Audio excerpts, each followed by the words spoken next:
What's up mga maka-idol? Panibagong araw, panibagong vlog at panibagong buhay. Intro, pasok! 요즘 따라 내꺼 힘든 내꺼 아닌 내꺼 같은 나 네꺼 힘든 내꺼 아닌 내꺼 같은 나 이게 무슨 사이인 건지. Bagong vlog na naman ang ating gagawin ngayon. Pero bago natin tatalakayin kung ano ang vlog natin ngayon, ano muna yung ginawa natin kanina? Malalaman nyo yan, panoorin nyo to.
Ayan, what's up mga ka-idol? Ngayon, alam nyo na may hawak akong ballpen ngayon. At araw ng linggo ngayon dahil walang pasok. Kaya ang hawak natin ngayon ay class record, mga papel ng mga estudyante. Dahil ang vlog natin ngayon ay mag-check tayo ng mga papel ng mga estudyante. With a twist. Magkakaroon muna tayo ng storytelling. Habang nag-check tayo ng papel, magkakaroon tayo ng storytelling. So ready na ba kayo? Umpisa na natin. Ayan, what's up mga maka-idol? Ang vlog natin ngayon ay mag-uumpisa na. Mag-check tayo ng mga papel ng mga estudyante. Pero bago tayo mag-check ng papel, habang nag-check tayo ng papel ng mga estudyante, syempre, kailangan muna natin ng snack. So ang snack natin ngayon is chocolate chips. At saka may juice tayo dito. Nesty, di ba? Punong-puno. Kasi syempre matatagalan tayo mag-check mamaya. So, habang nag-check ako ng papel ng mga estudyante, syempre mag-storytelling tayo para maingganyo naman kayo makinig at manood sa ating vlog. So, sa mga hindi nakakaalam, ako nga pala si Teacher John Ray. At isa po ako sa mga teacher dito sa lugar namin, na kung saan ang tinuturo ko po ngayon ay Filipino subject at MAPE subject sa grade 9 at grade 10. So yan po ang ating tinuturo ngayon. So bago ang lahat, paano ba talaga ako napunta dito sa school namin? Siyempre napunta ako dito sa school namin dahil may mga tao talaga na magbibigay ng instrumento sa iyo. mag-instrumento na kung saan tutulong sa'yo sa hindi inaasahang panahon. May tao kasi na before, doon ako, taga-probinsya talaga ako. Na kung saan, probinsya namin, malayo dito, malayo sa city. At gusto ko talaga makapagtrabaho dito sa city. Kasi, alam naman natin na malaki yung pasahod pag dito. At gusto ko rin makaahon kami sa hirap. So dahil nga sa mahilig tayo sa Facebook, nagkaroon tayo ng mga friends sa Facebook. Yan. May tao na naging instrumento sa buhay ko at naging ganito ako ngayon. Hindi ako magiging ganito, hindi ako magiging successful, hindi ko makakamtan yung mga pangarap ko sa buhay kung hindi sa tao na yun. Hindi ko makakamtan kung anong buhay, kung ano yung mga bagay na mayroon ako ngayon kung hindi sa tao na yun. Yes. So napakalaking tulong ng tao na nakatulong sa akin. Laking pasasalamat ko sa tao na yun. At laking utang na loob sa tao na yun na naging parte siya ng buhay ko, naging parte siya ng successful ko sa buhay. At naging ganito ako ngayon sa tulong ng tao na yun. At syempre, bago nag-umpisa yung life ko bilang isang guro, nung una, pagpunta ko dito mahirap. Syempre, pag first time ka naging teacher, first time mo nagturo sa malayong lugar, malayo ka sa pamilya mo, syempre, mamimiss mo yung pamilya mo, magkakaroon ka ng homesick kasi nga mamimiss mo yung pamilya mo kasi nalalayo ka na sa kanila. Dahil doon, nagsumikap ako. Kahit na mahirap lang kami, mahirap yung buhay namin, nagsumikap ako. Nung pagkatapos ko magpag-aral ko, natapos ko in year 2019, natapos ako, gumraduate ako bilang isang teacher. At dahil nga sa kakapusan ng pera, walang pera, nagtrabaho muna ako in 3 years. Sa 3 years na yon, sobrang hirap na naman. Sobrang hirap. Baka pagpasensyahan nyo na yung mga pronunciation ko kasi Bisaya kasi ako.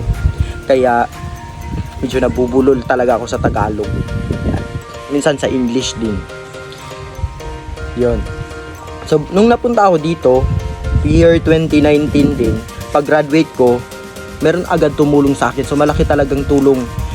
God is good all the time talaga. Kasi nga, pagkatapos ko gumraduate ako, may taong tumulong sa akin, nagpapasok sa akin dito sa city.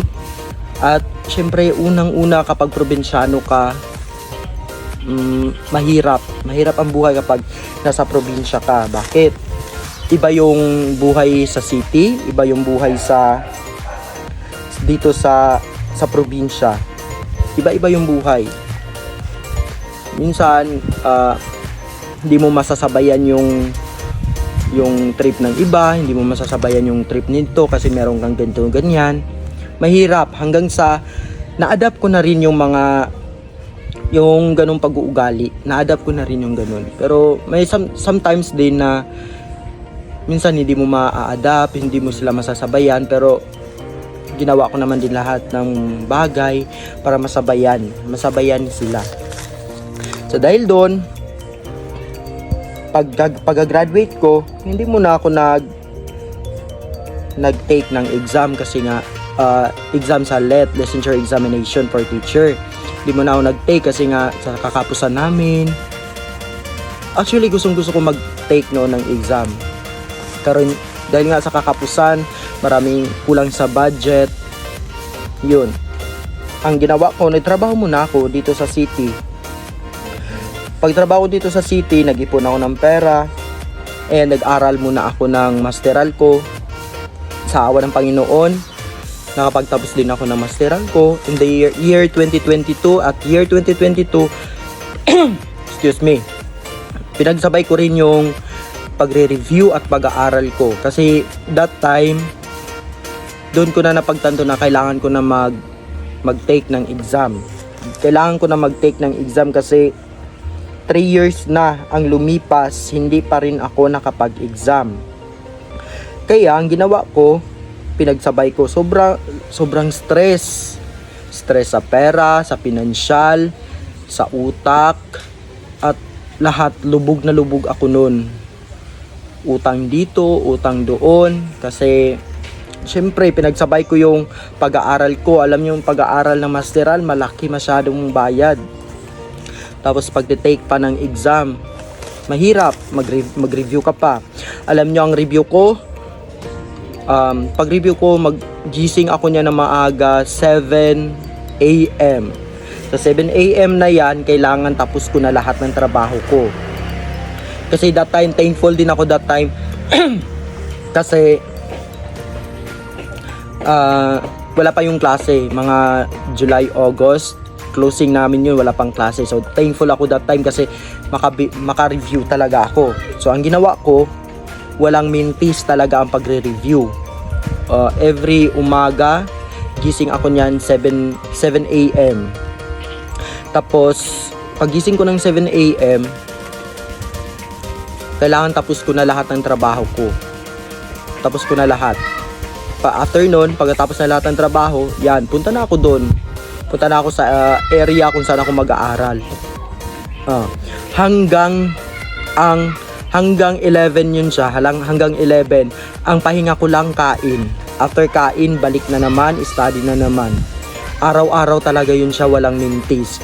At matatapos ako niyan 10 p.m. ang pag-study ko. Kaya grabe ka stress ng panahon na yun, pero kinaya. Kasi kapag may pangarap ka, kakayanin mo lahat. Kapag may pangarap ka, wag mong sukuan ang pangarap mo. Dahil kung susukuan mo, matatalo ka. So wag mong sukuan ang pangarap na gusto mong makamit sa buhay. Oo, mahirap lahat naman. Mahirap lahat ng mga bagay na gusto mong makamit sa buhay. Paghihirapan mo. Walang pangarap na hindi madali. Walang pangarap na isang iglap makukuha mo agad. Hindi ganun ang pangarap. Ang pangarap binibigyan ng time, binibigyan ng effort, binibigyan ng malaking oras, malaking panahon para maangkin mo. Kung kaya mo pagsabayin mo. Basta kaya mo. Pero ako pinagsabay ko doon lahat. Year 2022, September, gumraduate ako ng aking masteral. At sa awa ng Panginoon, in 2 months, in 2 months lang ang pag-aaral ko kasi August. Di na ako makapokus tong August kasi may klase na kami. Teacher ako, then nagtuturo ako. So hindi na ako nakaka-focus nun. So thankful talaga yung 2 months na yon na inaraw-araw ko walang mintis na pag-study. At sa awa ng Panginoon nakapasa din sa exam. So sa buhay ko dito sa school na tinutuluyan ko ngayon, sobrang laking thankful. Kasi lahat ng pangarap ko dito ko nakuha, dito ko nakamit. Although sobrang bait ng mga administrators, sobrang bait nila, mga teachers, parang pamilya na ang turing ko sa kanila. Sobrang bait. Kaya nagtagal ako dito ng ngayon, magsi 6 years na ako in service dito sa private school. At naisip ko na wag na muna umalis. Kasi nga, saan ka pa makakakita? Busog ka pa. Mababait pa yung mga administrators. At lahat binibigay nila sa iyo. Wala ako masasabi sa kabaitan nila. Kaya sobrang thankful din ako sa tao na naging instrumento ng buhay ko nang pumunta ako dito. Kasi kung hindi sa kanya, siguro doon pa rin ako sa amin. Ang buhay ko, oo, magiging teacher siguro ako doon sa amin, pero hindi ganito ang buhay na makakamit ko. Hindi ganitong buhay ang masasabi ko na makakamit ko. Marami akong na-invest sa buhay ko in 6 years. At very thankful ako doon sa araw na yon, sa araw na naging maganda yung daloy ng buhay ko. Nakakain ako na masasarap. Dati alam nyo, unang pasok ko dito, alam nyo anong gusto kong kainin?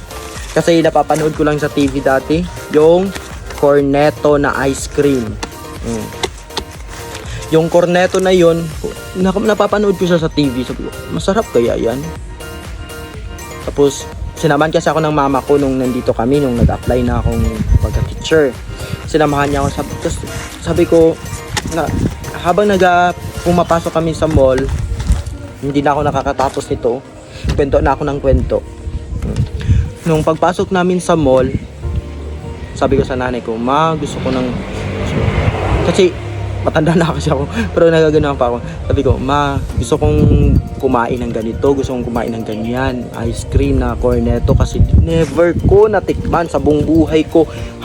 Nung gumraduate pa ako ng college, never ko siyang natikman, never ko siyang, what is that? Never ko siyang nalasahan kung anong lasa. Kaya, thankful ako that time na pangarap ko matikman yun, na natikman ko. Yun, corneto. Most memorable moment yun na sa buhay ko, na first time ko nakatikim ng ganung pagkain. Yun. And then, yun nga, sobrang thankful ako sa lahat ng mga bagay na naangkin ko ngayon sa buhay, sa lahat-lahat. At alam yung mga idol, sobrang thankful ko din sa pamilya ko. Dahil, alam nyo, kahit gaano kahirap, ayan na naman, pamilya pag-uusapan, magtiteri ay na naman ako. Napapansin nyo yung kamay ko, mga idol? O, tingnan nyo. Teri ay na naman tayo. Kasi pag pamilya, kasi pag-uusapan, parang, ano yan, may iba yung kwan ko ba? Damdamin yung puso ko kasi maalala ko lahat ng paghihirap, lahat ng pagsisikap ng pamilya ko para makapagtapos ako ng pag-aaral. Tignan yung kamay ko, mga idol. Fruit of hardships yan siya. Tingnan mo. Diba maitim masyado? Yan. Tingnan mo. Kasi nung mga araw na estudyante pa lang ako, grabe talaga ang pagsisikap ko, mga idol. Gusto ko talaga makapagtapos ng pag-aaral. Sabi ko, ayaw kong huminto ng pag-aaral. Gusto kong makapagtapos ng pag-aaral. And thankful ako sa pamilya ko kasi alam niyo ang trabaho ng tatay ko, mga idol, is kargador. Alam niyo ang sahod ng kargador? Ang sinasahod ng kargador is 100 pesos every day. Pag minsan walang trabaho, walang makain. Kaya yun yung malaking pinagtatakhan ko, mga idol. Kasi 100 pesos lang yung trabaho, yung sahod ng tatay ko. Minsan walang sahod. Pero nakakakain kami ng 3 beses sa isang araw. At nakapagtapos ako ng pag-aaral. Nakapag-aral pa yung ng isang bunso namin. Kaya yun ang pinagtatakan ko, saan kinukuha ng mama ko. Tapos tinanong ko that time yung mama ko, kasi nga syempre ako may trabaho na ako ngayon. Tapos kahit may trabaho ka na, malaki yung sahod mo or sakto lang yung sahod mo, naghihirap pa rin. Minsan may time na naghihirap ako, may time na walang-wala talaga. Minsan nag-uutang pa kasi walang pera, walang sahod, naubos na yung sahod, ganyan. So yun pinagtatakhan ko na bakit sa nung pinaka-araw pa na nag-aaral ako, nakapag kumakain kami, marami kaming magkakapatid, 5 kami magkakapatid. Tapos that time na nag-aaral ako, 3 na lang kami kasi yung 2, yung una, yung panganay namin kapatid nag-asawa na, pumunta dun sa asawa niya. Pangalawang kapatid ko is nagtrabaho sa Maynila. Pangatlong kapatid ay nag-asawa na rin, nag-abroad. Then ako na lang natira at saka yung bunso naming kapatid. At ako lang yung nag-aaral. So sa 5 magkakapatid, ako lang yung nakapagtapos ng pag-aaral. Kasi that time, ay naisip ko talaga na, ang mindset ko talaga, elementary pa ako hanggang sa naging college ako, naging high school ako. Ang mindset ko, ayaw kong huminto ng pag-aaral. Bakit? Kasi ayaw ko na maunahan ako ng mga pinsan ko. Baka pag hihinto ako that time ng pag-aaral, o grade 1 ako ngayon, tapos grade 1 yung mga pinsan ko, tapos pag hihinto ako, grade 1 pa rin ako, tapos yung pinsan ko, grade 2 na. Kaya ayaw ko maunahan. So that time, yung mindset na yun, very thankful din talaga yun sa akin. Big help din talaga siya sa akin kasi yun yung binigay niya na mindset na parang hindi ako hihinto ng pag-aaral. Kaya thankful din ako sa mindset na yun. Kasi hindi din talaga ako huminto ng pag-aaral. Although nahirapan ako sa pag-aaral, pero thankful talaga ako na hindi ako huminto. And thankful ako sa mga parents ko kasi kahit sa sobrang hirap ng buhay, nakapagtapos rin ako ng pag-aaral. Kaya malaking ambag itong kamay na to sa buhay kung anong meron ako dati dahil sa pagsisikap. Alam nyo ba nung high school ako, high school ako, hindi na tayo natapos sa pag-check. Sige na lang, magkwento na lang tayo. Alam nyo ba nung high school ako, ang ginawa ko kasi ang baon ko dati is umpisa natin sa elementary. Elementary ako, ang baon ko is 2 pesos. Masaya na ako kapag meron akong 5 peso. Bakit? Marami akong mabibili. Makabili ako ng chicherya, candy, juice, tubig, at marami pa. So masaya na ako pag 5 peso yung aking baon. Pero that time, ang baon ko dati is 2 pesos. Alam niyo, anong ginagawa ko?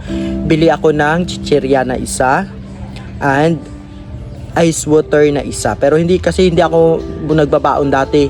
Although malayo yung paaralan namin nung elementary, pero makaya rin siya sa lakad kasi enjoy naman kapag naglalakad ka tapos marami kayong magkakaibigan, naglalakad, ganyan. Enjoy din, hindi mo maramdaman yung pagod. Yon. 2 pesos ang baon ko. Maalala ko pa dati na kapag mga classmate ko kumakain ng mga sasarap, nakatingin lang ako. Ganyan. Pero bata pa kasi ako noon, hindi ko pa alam, hindi pa ako naiinggit. Pero gusto kong kumain din. Parang may halong inggit din na nakakakita ka ng pagkain na gano'n na hindi mo makain. Ganyan. Next, nung naging high school ako, umangat yung baon. Naging 5 pesos. Ang 5 pesos na yon budgeted. Kasi malayo yung school ko. Yung high school ko kasi, high school to college, same school lang. Kasi may college din doon sa paaralan na pinapasukan ko nung high school. So 5 pesos ang baon ko. Ang ginagawa ko, yung 2 pesos, binibili ko ng ice water kasi nagbabaon na ako, ayoko nang umuwi kasi malayo. Ice water.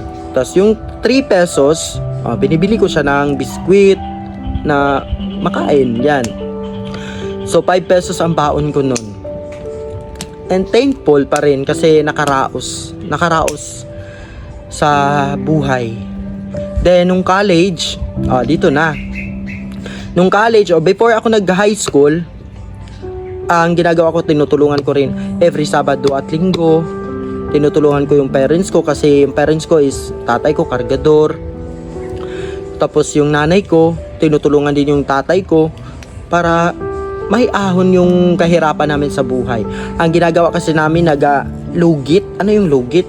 Yung kopra. Nagalugit kami ng kopra. Kaya ganito yung kamay ko. Yan. Yan. Ang itim. So, nagalugit kami ng kopra dati.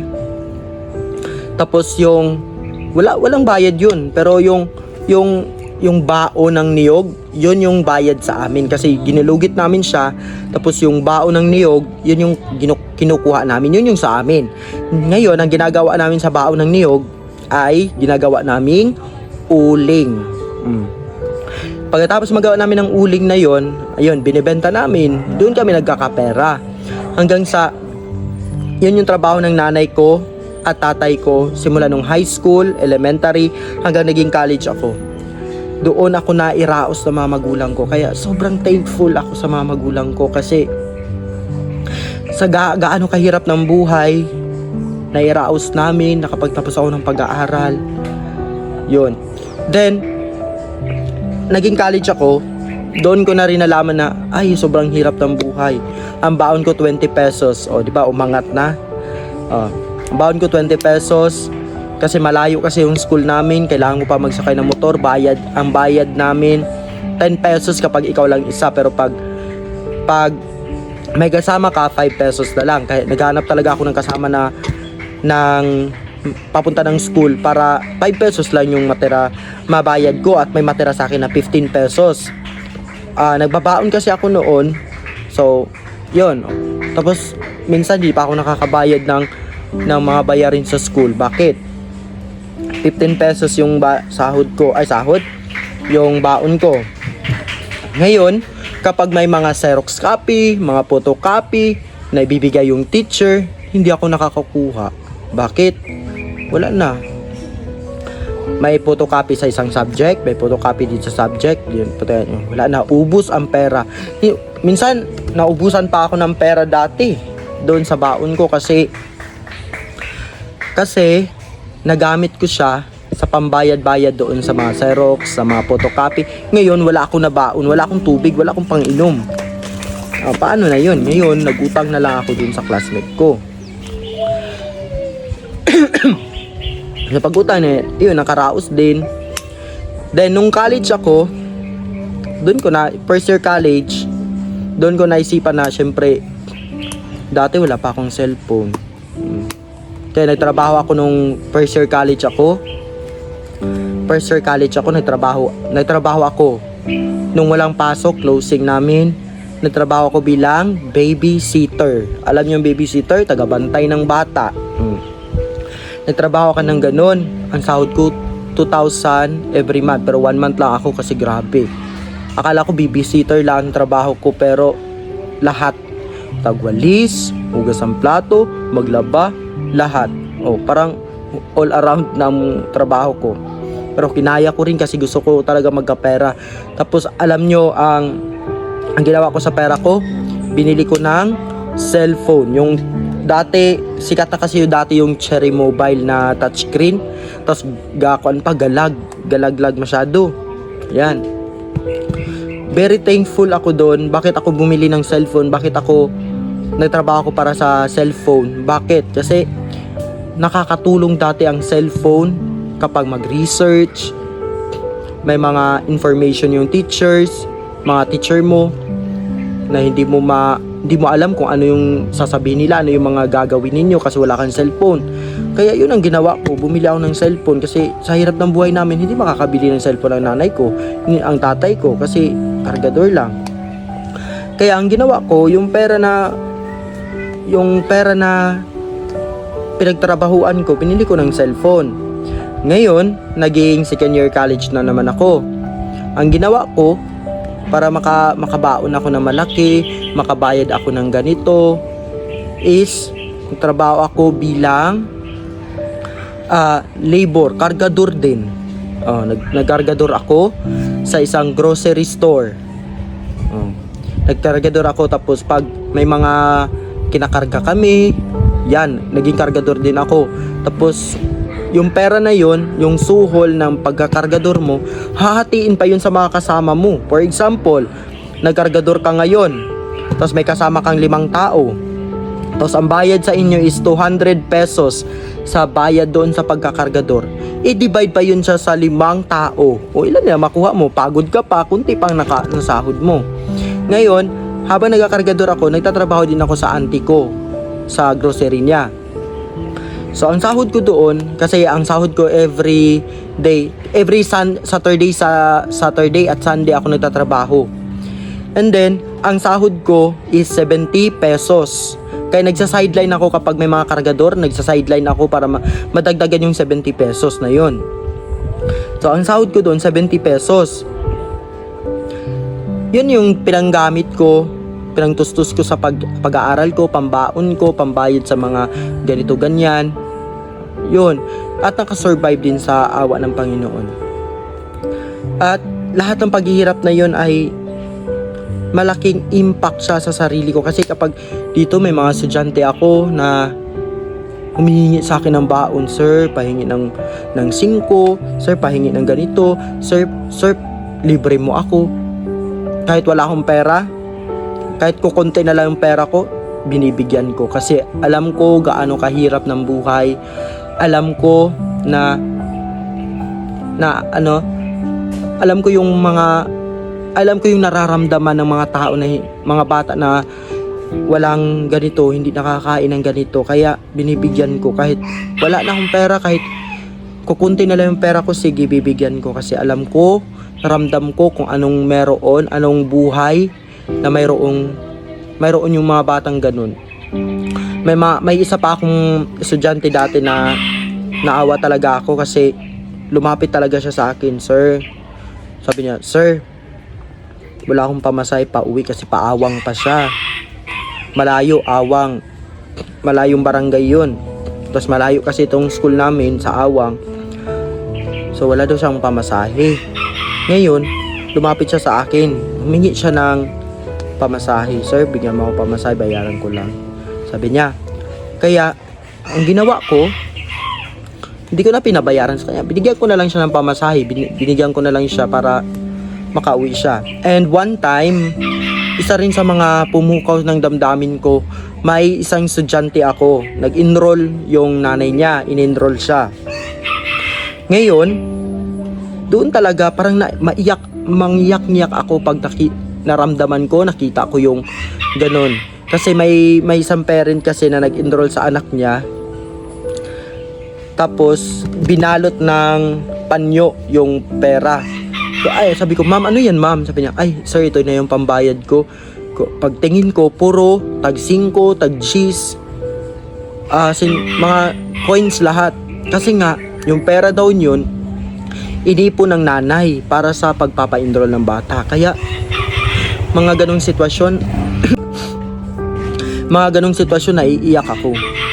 Mga ganong sitwasyon, ayaw ko na makakita ng ganun.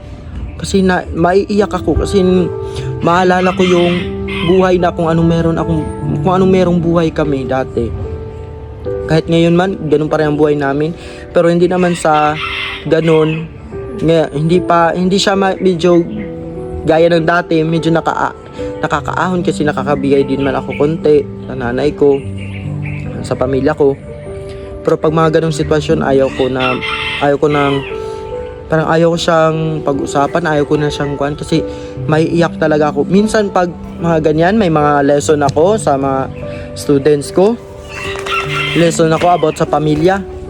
Maiyak ako. Kaya minsan excuse mo na class kasi naiiyak ako pag mga ganong sitwasyon na pag-uusapan. Kasi malaking impact kasi sa akin pag ganun.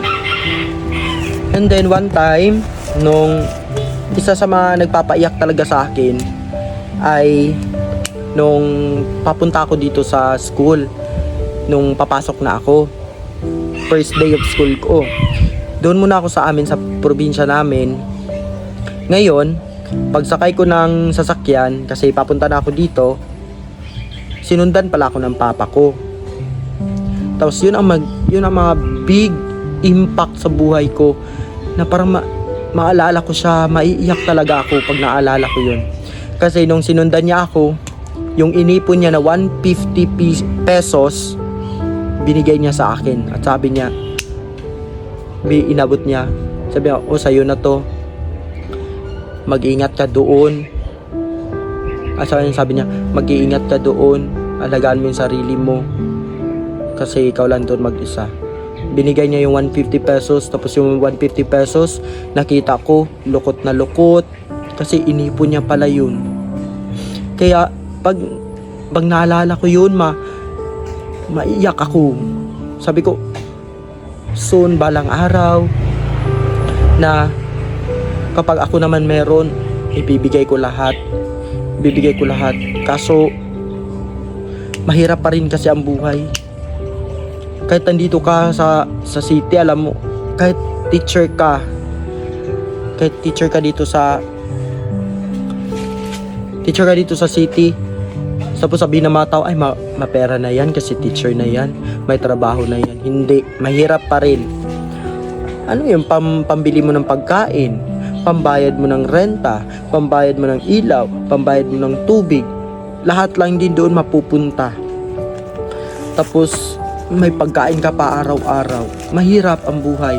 Minsan sabi ko sa sarili ko, kailan kaya ako magiging mayaman? Kailan kaya aahon ng buhay ko, yung magiging mayaman talaga, na mabibigyan ko na ng magandang kinabukasan yung pamilya ko, makakahiga na sila ng maganda, makakatulog na sila ng matiwasay, yung makakahiga sila sa magandang higaan, makakakain sila ng ganito, may experience nila yung mga bagay na magpapaganda ng kalooban nila, yung mga bagay na hindi nila na-experience, may experience na nila. Yun, gusto ko talaga na ma-experience sa mga magulang ko yun. Kaya balang araw, sa awa ng Panginoon, makakamit ko lahat ng mga pangarap ko sa buhay at magiging successful ako balang araw. Matutupad lahat ng pangarap ko in Jesus name. In Jesus name. Ngayon, nagdrama na naman tayo. Kaya hindi na tinatapos. Mamaya na lang tayo kasi tinamad na ako. Nagdrama ka pa kasi. So ngayon, like, subscribe sa ating YouTube channel, at kapag sa Facebook, don't forget to send stars para tuloy-tuloy ang video natin. Paalam.